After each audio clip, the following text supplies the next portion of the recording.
రోజంతా బిజీగా ఉండి కూర కూడా చేసే టైం లేదా?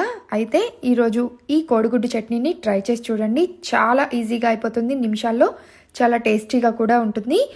ముందుగా అయితే ఒక 4, 5 కోడిగుడ్లని ఉడికించుకొని పొట్టు తీసుకొని ఇలా తురుముకొని తీసుకోవాలి. తర్వాత ఒక మిక్సింగ్ బౌల్ తీసుకొని అందులో 3 స్పూన్లు కారం, రుచికి తగ్గట్లుగా ఉప్పు, 1 స్పూన్ ధనియాలు, జీలకర్ర పొడి, ఒక పావు స్పూన్ దాకా మెంతి పౌడర్ వేసుకోండి. అండ్ ఒక 3 నిమ్మకాయల్ని ఇలా నిమ్మరసాన్ని పిండుకొని తీసుకోవాలి. ఈ నిమ్మరసంలో ఉప్పు, కారం, మసాలాలు అన్నీ బాగా కలిసేంత వరకు కలుపుకొని ముందుగా తురుముకొని పెట్టుకున్న కోడిగుడ్డు తురుమును కూడా ఇందులో వేసుకొని బాగా కలిపేసుకోండి.